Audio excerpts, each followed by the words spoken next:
Welcome to the Deep Dive. Today, we're really getting into something complex. The crisis unfolding in Alabama's prison system. Yeah, it's a major situation. It touches on justice, budgets, basic human rights, and the state's facing immense pressure from the federal government. Right, because the conditions have been ruled unconstitutional.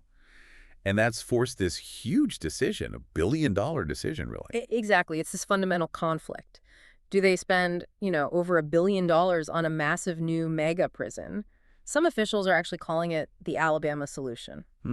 That phrase itself has some historical weight. It does. Or do they go for a totally different approach, like comprehensive systemic reform focusing on rehabilitation, tackling the corruption, using modern tech to fix the actual root causes? Okay, so for this deep dive, we've looked at reform proposals, investigative reports, federal court findings. All sorts of sources. Yeah, and they really lay out why many experts are arguing this huge construction plan is, well, frankly, an economic mess and maybe a moral failing, too. That it just won't fix the real problems.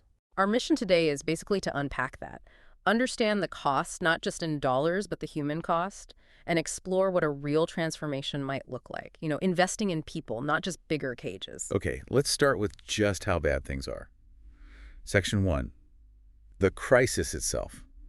The violence, the overcrowding, this broken culture. The scale is pretty staggering when you look at the numbers. Alabama's incarceration rate, it's one of the highest in the world. Higher than places like Russia or Thailand. Higher. That gives you some global context. It's extreme. Wow. And that density, that severe overcrowding, directly feeds into the unconstitutional conditions that Department of Justice found. We're talking rampant drug use, suicides, homicides. It's systemic. Alabama's prisons are ranked among the most violent in the U.S., right? Consistently. The stats from 2019 are particularly stark. The overall prison mortality rate was 5 times the national average. 5 times. And the homicide rate, 8 times the national average that year. 8 times. It's hard to even process. That points to a system that's not just failing, it's fundamentally broken down. Catastrophically broken, yeah. And the root causes, sources point clearly to severe understaffing coupled with that extreme overcrowding. You mentioned the density. What kind of capacity are we talking? Many facilities are running at 168% capacity. Okay, so 168%. What does that look like practically? It often means 3 people crammed into cells designed for 2. Constant, unavoidable proximity, not enough staff to supervise. It breeds tension, instability. It's a powder keg. And there are reports of officers being completely overwhelmed. Yes, overwhelmed, sometimes indifferent. Reports of officers sleeping while people are being attacked nearby. Just not enough eyes, not enough control. And this environment, it's made worse by corruption. Oh, absolutely. It's actively fueled by corruption. Sources are very clear. ADOC staff themselves are often involved in bringing in contraband. Drugs, cell phones, weapons. Exactly, Right. Which creates this huge illicit economy inside. And a lot of the violence, you see the beatings, the stabbings, it ties back to drug debts, power struggles within that economy. And this whole systemic failure, the violence, the corruption, the lack of protection, that's what led the DOJ to sue the state in 2020. Precisely.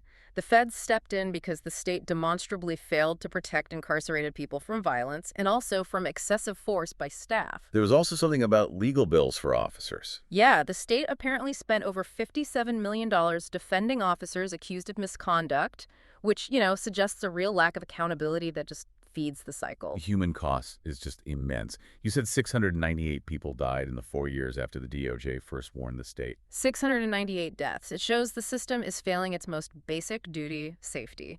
And that's the core ethical argument for why just building a new facility isn't enough. You need a total overhaul. Okay, so Section 2, the state's answer.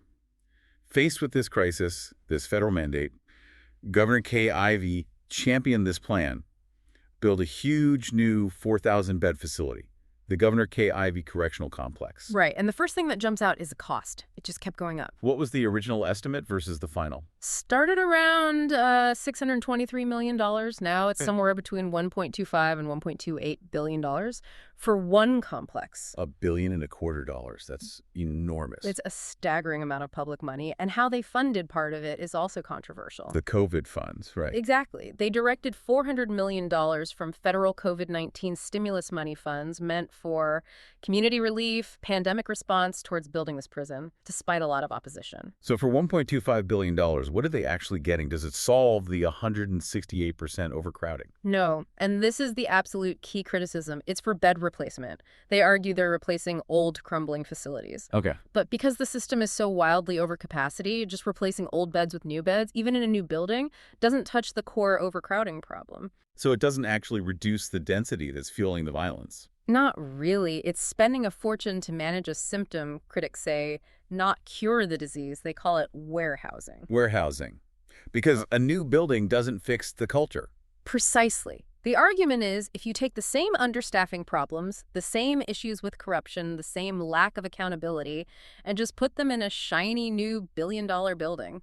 The violence and the problems just move with them. That's the fear, and that's where the politics come in again. Governor Ivey calling it the Alabama solution. You mentioned that phrase earlier. It echoes past resistance. For people familiar with Alabama's history, yeah. It can sound like pushback against federal intervention, like resistance to civil rights mandates, rather than a genuine commitment to fixing the internal problems. It's interesting to contrast this with other states. You mentioned Texas earlier. Yes, the Texas example is really instructive. They face similar pressures, overcrowding, aging facilities, potential massive construction costs. What do they do differently? Instead of building prisons projected to cost around $2 billion, they invested much less, about $241 million, into things like drug treatment programs, specialty courts, better community supervision, smart, targeted investments. And the result? Reduced crime rates. And they actually ended up closing several prisons. It showed that investing in rehabilitation, addressing the root causes like addiction or mental health, it's not just more humane, it's vastly cheaper in the long run than just building more cells. Okay, so that leads us right into Section 3, the alternative. This comprehensive reform blueprint that advocates are pushing instead of the mega prison. Right. This model shifts the whole focus. It's not about containment, it's about transformation. Rehabilitation, security, yes, but also successful reintegration into the community. And it leverages existing infrastructure. It does. It centers around Ingram State Technical College, ISTC. That's the anchor for the educational piece. How do they make sure everyone gets access, though, even people in lockdown or remote units? Technology is key here. They propose a digital-first model. The linchpin is the Canvas learning management system, the same kind of system universities use. Canvas LMS. Yeah. Install it on tablets for every single incarcerated person. That gives consistent, trackable access to education, academic, vocational, even behavioral programs no matter where they are in the system. And crucially, Canvas allows for verifiable credentials. Proof of completion. And what kind of skills are they teaching? Is it just basic GED stuff? Oh, much more than that. It's very focused on actual job market needs in Alabama. Things like HVAC, electrical systems, welding, automotive tech. Real trades. Real high-demand trades. Plus, significantly, information technology fundamentals, aiming for CompTIA certifications. CompTIA certs are valuable, recognized credentials in the IT world. Exactly. Having one makes you immediately employable in entry-level IT jobs. That dramatically changes prospects after release. Higher earning potential, stable careers. Okay, so academics and job skills, that makes sense. But what about the underlying issues we talked about? The violence, the trauma, the behavioral problems that lead people back to prison. That's where some really cutting-edge tech comes into the proposal, moving beyond the often failing traditional counseling models. Like what? Two main things stand out: AI therapy chatbots and VR empathy simulations. AI chatbots for therapy. Yeah, think about it. Right now, someone might wait months to talk to a counselor. An AI chatbot can offer immediate basic emotional support 24/7. And importantly, it can flag early warning signs, depression, rising aggression instantly for human counselors to follow up. It makes intervention proactive, not reactive. Okay, I see the potential there. And the VR empathy simulations, that sounds futuristic. It is, but it's grounded in cognitive behavioral science, perspective taking. The idea is to let inmates safely experience through virtual reality the impact of crimes from the victim's point of view. To understand the harm they caused. Exactly. Or even the wider ripple effects on a family or community. It's a powerful tool designed to build insight, maybe foster genuine remorse. That's seen as a vital step towards moral rehabilitation. Which ties into this idea of moral compass reinforcement. We keep hearing about moral recognition therapy, or MRT. What is that? MRT is a specific type of cognitive behavioral therapy. It focuses on improving ethical reasoning, helping people examine their choices, challenge their justifications for harmful behavior, and develop a stronger internal moral framework. So it's about building internal resistance to that negative, corrupting prison culture we discussed. That's the goal, moving away from just surviving day to day, maybe through that illicit economy, towards accountability and self-respect. And that accountability, it has to extend outwards too, right? To victims, to the community. Absolutely. The reform blueprint explicitly includes restorative justice elements. Like victim-offender dialogue. Yes, supervised communication, sometimes using AI-guided prompts to keep it safe and structured. And very importantly, they propose creating a victims advocacy fund How would that be funded? through deductions from inmate work wages.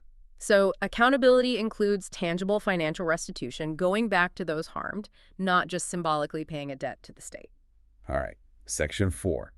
It all comes down to this: successful reentry. If this reform plan works inside, how does it actually help people transition back to society successfully? The plan uses tech to bridge that gap, too. AI-driven reentry portals are proposed to track progress, connect people with housing, healthcare, job resources. And finding work is critical. Crucial. So the plan includes reentry liaisons who partner directly with Alabama employers, trying to line up jobs before someone is even released. And the credentials helped there. Massively. That Canvas system generates a digital portfolio. Employers get verifiable proof of the skills learned, the certifications earned, like that CompTIA cert. It shows they're genuinely job ready. Which is a huge contrast to the current situation, apparently, where parole rates have actually dropped significantly because the state lacks confidence in rehabilitation. Exactly. This reform is designed to build that confidence systemically. But you need proof it works. Measurable results. Oh, what are the targets? How do you measure success? The model looks at international examples like Norway, which really shifted away from pure punishment and got its recidivism rate down to around 20%. Which is incredibly low. It is. So the Alabama blueprint sets concrete goals, things like a 10% drop in recidivism each year for 5 years, aiming for 70% employment within 6 months of release. And a big one, a 40% reduction in violence inside the prisons. Those are ambitious targets. They are, but they argue it's achievable with the right investment in people and technology. And the argument becomes clear. This kind of reform isn't just the moral path, it's the fiscally smart one. Right. Saves money long term. Yeah. Less reincarceration, lower healthcare costs tied to violence, more people becoming taxpayers instead of state dependents. It boils down to this choice. Infrastructure or intelligence, the billion-dollar mega prison. It's about building more space to contain the symptoms, the violence, the corruption that the feds already said are unconstitutional. While the comprehensive reform plan Focuses on transforming people, using education, tech, therapy, accountability, addressing the root causes that lead to crime and incarceration in the first place. So Alabama stands at this crossroads. Invest billions in a building that critics say will just perpetuate a broken, violent system. Or invest potentially less, but invest it in people, in technology, in a real measurable path towards restoration, which ultimately leads to greater public safety for everyone. It really frames the choice starkly. It does. And it leaves us with a final thought for you, the listener, to consider. If the current prison system is so clearly failing to rehabilitate, if it's actually making things worse by fueling violence and corruption through things like that contraband economy, what's the real cost, the true danger to public safety of not investing in these newer approaches? Technologies like AI and VR that could potentially foster empathy, build job skills, even if it means taking that money directly away from just building bigger walls.